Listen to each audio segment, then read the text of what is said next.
Welcome to another edition of Tech Trends, your number one tech show on television. I'm so glad you could join us. My guest today will be sharing ideas on how you can manage your teams effectively using technology. My name is Chukwemeka Agbata.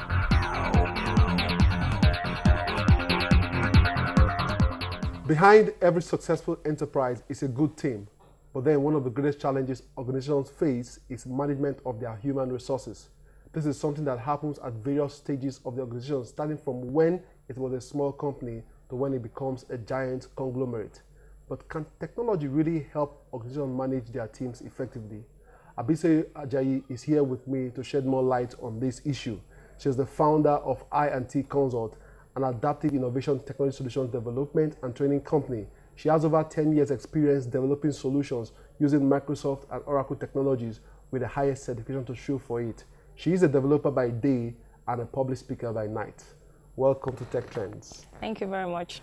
Okay, so tell me, how can technology help us manage our teams effectively? Technology can actually help manage teams in various ways, especially using different applications that developers have actually produced today. Okay, because you know, human resources is actually a big challenge when it comes to dealing with in organizations. Sure. So what kind of applications have you found that are very useful in this regard? In my company, we use a couple of them, and I can say for document sharing, for instance, we have Google Drive and Google Docs. It's called Google Docs. So Google Docs is actually embedded in Google Drive. Google Drive gives you 15 gigabytes free of data storage. So you can imagine you having to store your data in a warehouse. Imagine storing data for 10 million clients in a warehouse. You probably have loads of warehouses to store that. But now with a 15 gigabyte storage, which Google has provided, I think is a good deal. Okay, and what are the other ones? Oh, there's mind mapping. That one helps with brainstorming. So you can imagine you want to have a brainstorming session with a team of people, or you're on a project, and instead of you trying to read text and everybody is drawing on paper, that one just gives you, is more like a tree with branches. So instead of you reading text, then painting an image, the image is painted directly. So it saves you time and it's cost effective. Yeah, but this is sounding more for smaller teams. What if, as the team gets bigger, what kind of applications will be suitable? Oh, there's another one called Slack. Okay. That one helps, that one is unlimited users. It brings all different applications together.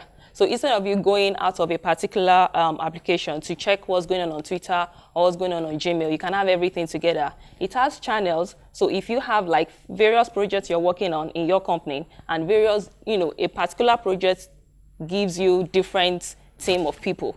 So there's a project C and there's project B. You may not have the same set of people in the two teams. But that kind of application gives you various channels. So you can actually have a chat with people in a particular team, a particular project, and move on to the next one.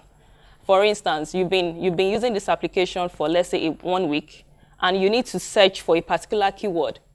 You are the CEO of your company, you had several meetings, and you're looking for collaboration. Maybe there was something as regards collaboration, and you just put a search.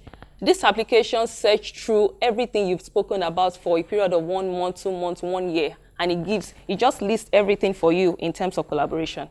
So I think that's another beautiful application. A lot of people can use it. It's web-based. But you mentioned meetings. Sure. People usually, a lot of CEOs will tell you that there's a case where you do a lot of meetings, and there's no activity, there's no follow-up, there's no evidence that these meetings are actually productive.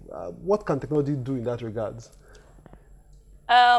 These meetings are very productive. I'm not sure where you got that from, but they're very productive.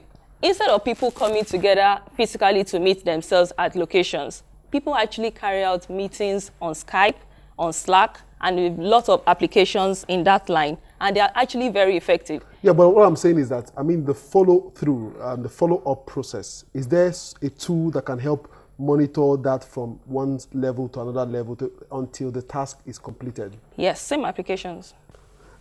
Now, if I pick up one of these software tools you have mentioned, is there a way to ensure that the integrity of that software tool is intact, such that a staff cannot manipulate that for one reason or the other? It's possible, because once accounts are created, they are actually personalized to you. So which means you handle a particular account, I handle a particular account. I am the owner of the account I use, you are the owner of the account you use. And there are different roles and privileges assigned to different things you do. So for instance, maybe you are not supposed to edit stuff, and I'm not supposed to, update or modify different stuff. So depending on the roles and privileges you have been assigned to, you can't actually do a couple of things. The only situation that can actually, that can arise is when I have access to your password. So I get to use your system, which is not professional. It's not doable. A lot of people will tell you that technology is replacing that human touch, that human connection. And so if you are saying that, oh, we don't need to see each other, don't you think that is not so good for the development of human beings and also the business? What's your take on that? I'll say for the business angle, you're there to work. And I know there's something called team bonding and everything. That you can actually have team bonding physically one-on-one. It's totally different. But you are there to make business happen. So for instance, if I had to travel to Abuja and my business is in Lagos, why do I need to come back to Lagos just to meet with my staff? It doesn't make too much sense. But guess what? Business will continue. Let's say there's a state of emergency or another Occupy Nigeria where you have to stay indoors for 2 weeks. What happens to your business? Then it's going to be on hold till we can resume work. So imagine everybody with internet and their various gadgets. We get to do a whole lot of stuff. So it will be as if we are not even out of work. So I believe we should focus more on the advantage. And of course, for people who tend to use technology to override human interactions, I think there's a limit. You should actually have a boundary. I think many of us do that with our mobile phones and smartphones and all that. There should be a boundary. You're the CEO of your company. Yeah. And so how has it been for you? I'll say it's been awesome. I wouldn't want to live a better life without technology. Okay. It's been awesome. I started over 10 years ago, and I can tell you that I started from primary school. And I'm happy that I started from the ground root, which is learning how to type, learning how to use a computer, to the stage of programming and organizing, platforms for people to learn how to code and how to organize tech stuff. Okay, so and then you moved on, but how have you been competing in an industry that is probably male dominated? Competition is massive. Yeah. The competition is massive. I think the company I worked for before I started which is EDP Audit and Security Associate, gave me that leverage. I was the youngest amongst, a lot of people, and I was still in school and working at the same time. So I'm used to being among men doing great things. So some of them I learned from them. Some of them coached me to be better. So I think I'm good with that. Okay, so your final word as we round up now. Technology is your friend. And technology is working on our intelligence as human beings. Technology is not smarter than us as human beings.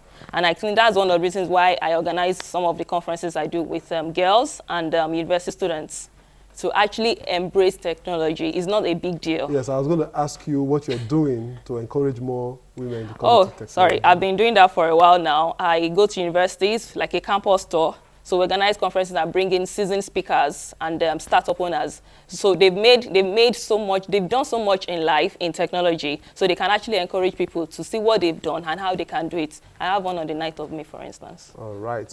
Well, that's it for today's edition of the interview segment. You've heard from Abisoye that technology is your friend. We'll be right back shortly.